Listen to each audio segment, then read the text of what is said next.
Auzubillahi minasyaitonirrajim. Bismillahirrahmanirrahim. Assalamualaikum warahmatullahi wabarakatuh. Bunda-bunda, ukhti, ummahat semua yang dirahmati Allah. Alhamdulillah pada hari ini kita kembali bertemu dan dalam keadaan sehat walafiat dalam kajian online yang hari ini kita ambil tema yaitu sabar terhadap kehidupan dunia. Sebelum kita memulai materi, kita tundukkan hati kita kepada Allah agar kita diberi kepahaman untuk menerima materi ini dan bisa kita amalkan dan berbagi kepada sesama orang lain. Astaghfirullahaladzim alladzi la ilaha illa huwal hayyul qayyum wa atubu ilaik. Allahumma salli ala Muhammad wa ala ali Muhammad. Raditu billahi rabba wa bil islami dina wa bi Muhammadin nabiyya wa rasula. Rabbi zidni ilman warzuqni fahman. Amin, amin, amin ya rabbal alamin. Ya Allah, semoga Engkau berikan kebahagiaan, kemuliaan, kenikmatan, kemudahan, dan kelancaran serta kelimpahan rezeki bagi bunda-bunda, ummahat, ukhti yang ada di grup ini. Amin ya rabbal alamin. Baik bunda, hari ini tema kita sabar terhadap kehidupan dunia. Rasulullah bersabda, di antara sesuatu yang paling sedikit sekali diberikan kepadamu adalah keyakinan dan kesabaran. Dua hal ini. Nah, dua hal ini adalah yang paling sedikit Allah berikan kepada kita. Nah, barang siapa yang diberi kedua hal itu, maka dia tidak peduli mengenai apa yang tidak dilaksanakannya. Senantiasa berdiri di malam hari untuk sholat dan puasa di waktu siang. Dan sesungguhnya, jika engkau bersabar terhadap sesuatu yang sedang engkau hadapi, hal itu lebih kucintai daripada setiap orang dari kalian memenuhi aku dengan semisal amalmu semua. Masya Allah, luar biasa ya bunda. Tetapi aku khawatir sekiranya dibukakan padamu tentang dunia ini sepeninggalku, lalu sebagian kamu mengingkari sebagian yang lain, bahkan engkau menjadi orang yang mengingkari semua penghuni langit ketika itu. Maka barang siapa yang bersabar dan mencari pahala, dia akan mendapatkan kesempurnaan pahalanya. Nah, dari sini kita tahu bahwa mendahulukan kepentingan dunia dan mengenyampingkan kepentingan akhirat akan merugikan diri kita sendiri. Allah berfirman di dalam Al-Quran, yaitu dalam surat Hud, surat Al-Isra, surat Hud, ya, surat Al-Isra ayat 18 dan 19, kemudian surat Hud ayat 15 hingga 16. Nah, di situ dikatakan bagaimana kalau kita memang betul-betul menginginkan kehidupan dunia. Ya, kita buka satu persatu terlebih dahulu bunda. Kalau bagi yang punya Quran silakan dibuka surat Al-Isra ayat 18.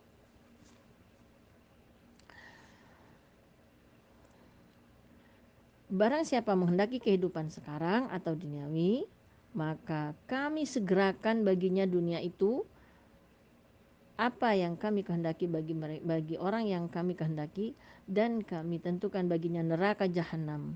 Ia akan memasukinya dalam keadaan tercela dan terusir. Dan barang siapa yang menghendaki kehidupan akhirat dan berusaha ke arah itu dengan sungguh-sungguh, sedang ia adalah seorang mukmin, maka mereka itu adalah orang-orang yang diusahanya dibalasi dengan baik. Nah, di sini kita bisa melihat para bunda semua, Allah sudah katakan kalau memang kita menginginkan kehidupan dunia, silakan, kata Allah, enggak akan aku rugikan. Jadi siapapun bunda, lihatlah ya, siapa yang menginginkan dunia, Allah berikan sebanyak mungkin ya, apalagi terhadap orang-orang bukan orang-orang mukmin. Bunda boleh iri kepada mereka ya, mereka orang-orang yang non muslim itu diberikan kebahagiaan, dikasih kekayaan yang luar biasa, ya. Kita nggak bisa iri kepada mereka. Kenapa? Karena ini adalah surga baginya. Dunia ini adalah surga baginya. Allah berikan semuanya itu. Allah segerakan semua apa yang dia inginkan di atas dunia ini. Tapi, nah, neraka jahanam itu adalah tempatnya. Dan mereka masuk ke dalamnya dengan cara-cara. Nah, jadi jangan iri kita melihat orang yang punya kekayaan. Kalau dia orang-orang non-muslim itu jelas memang Allah berikan tanpa batas. Memang ini adalah kesempatan untuk meraih surganya di atas di dunia. Jadi dia surganya itu hanya di dunia ini.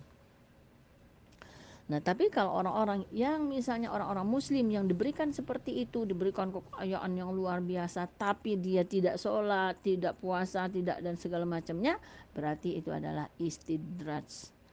Ya, yaitu memang sengaja Allah berikan kesempatan untuk mereka yang pada satu saat Allah akan tarik itu kembali. Nah, jadi jangan sampai kita seperti itu, ya, jangan sampai seperti itu. Di ayat 19-nya, dan barang siapa yang menghendaki kehidupan akhirat dan berusaha ke arah itu dengan sungguh-sungguh, sedang dia adalah seorang mukmin, maka mereka itu adalah orang-orang yang usahanya dibalasi dengan baik.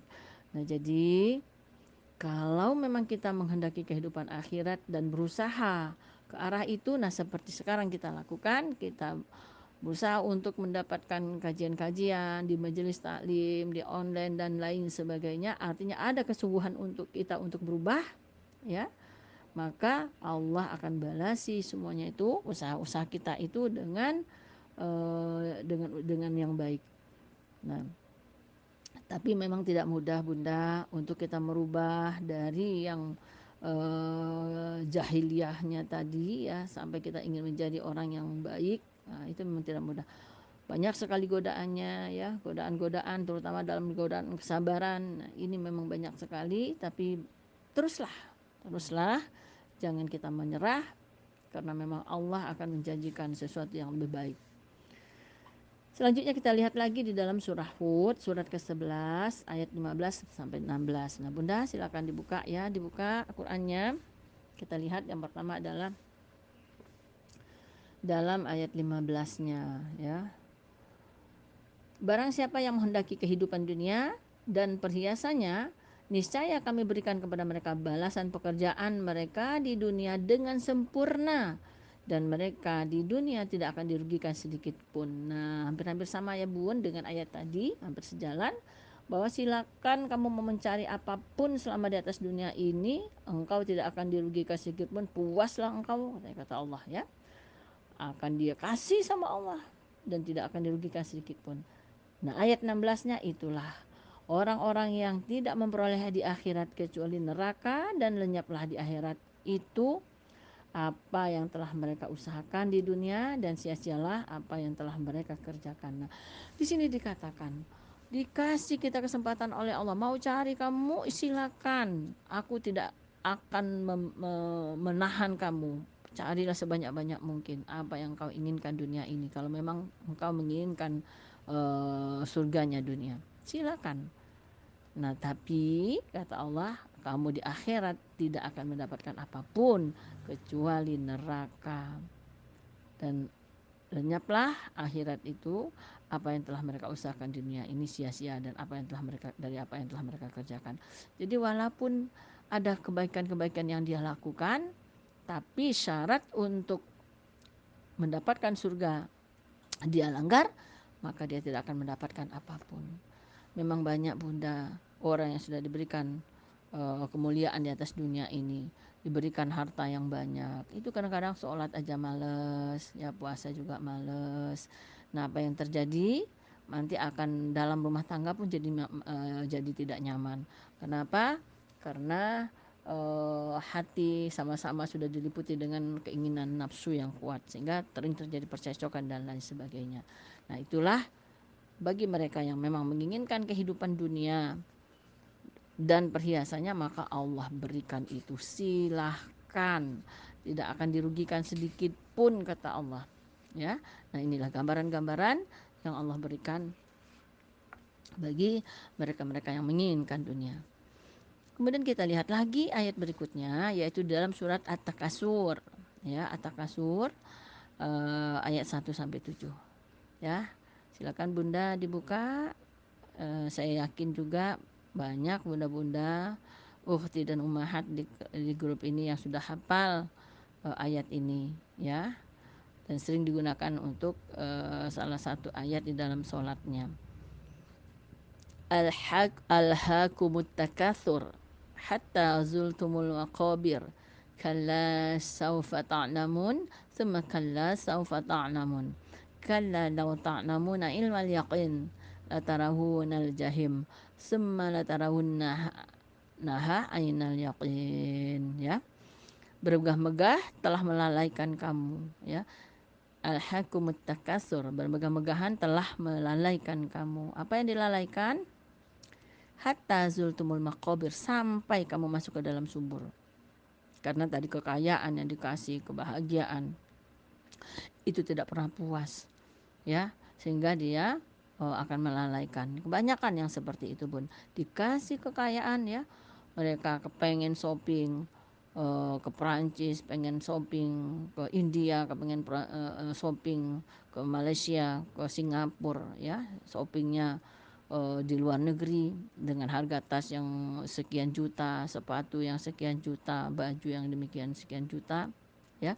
Nah, kadang-kadang kelengahan kita seperti ini sampai membawa kita ke pintu kubur, sehingga kita melupakan sholat, melupakan ibadah-ibadah lain, melupakan sedekah dan lain sebagainya.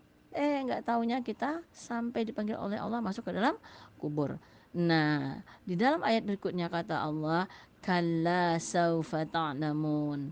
Jangan begitu, kelak kamu akan mengetahui akibat perbuatan kamu. Diulang lagi sama Allah, tsumma kalla saufa ta'lamun, dan janganlah begitu, kelak kamu akan mengetahui, kata Allah. Diulang lagi, kalla law ta'lamuna ilmal yaqin. Jangan begitu, jika kamu mengetahui dengan pengetahuan yang yakin, ya, ilmal yakin. Nah, jadi keyakinan ini, kalau kita bicara tentang keyakinan, itu ada 3 tingkatan. Ilmul yakin, ainul yakin, dan hakul yakin. Nah, ini dikatakan di sini adalah ainul yakin, ilmul yakin, ya. Ta'lamuna ilmul yakin, la tarawunal jahim. Nah, ilmul yakin ini adalah sebenarnya tingkatan pertama daripada keyakinan kita, yaitu kita dipetunjukkan sama Allah dengan kenyataan-kenyataan, dengan secara dibentukkan, berikan gambaran-gambaran, ya. Misalnya ada langit, ada bumi. Oh, kita yakin bahwa langit dan bumi adalah Allah yang menciptakan. Nah, itu adalah hanya sekedar ilmu yakin. Kemudian ainul yakin, ya, kita lebih tahu, ya, kita lebih tahu lebih dalam lagi, ya, lebih dalam lagi tentang bukan hanya sekedar kita percaya dengan gambar-gambar yang ada, tapi kita memang meyakini benar bahwa ini adalah Allah yang Maha menciptakan. Kemudian hakul yakin, itu meyakini dengan hati, ya. Kalau yang ilmu yakin ini kita yakin dengan mata kepala, ya, ilmu yakin. Kalau ainul yakin, kalau hakul yakin itu dengan mata hati kita. Nah, itu hakul yakin itu adalah tingkatan yang tertinggi, sehingga orang bisa melihat dengan mata kolbu. Itu adalah orang yang memang sudah mampu me, menggunakan hakul yakinnya, ya, keyakinan kolbunya. Nah, itu kalau kita berbicara tentang keyakinan. Nah, di dalam ayat ini, kalla law ta'lamuna ilmal yaqin, ya. Apakah janganlah begitu jika kamu mengetahui dengan pengetahuan yang yakin. Jadi kita dengan ilmu yakin, dengan mata kepala kita, oh, ini kita memang harus yakin. Apa yang kita harus yakini? Niscaya kamu benar-benar akan melihat neraka jahim. La tarawunal jahim, kata Allah. Kamu pasti akan melihat bahwa memang benar-benar ada, ya, al-jahim itu, atau neraka jahim.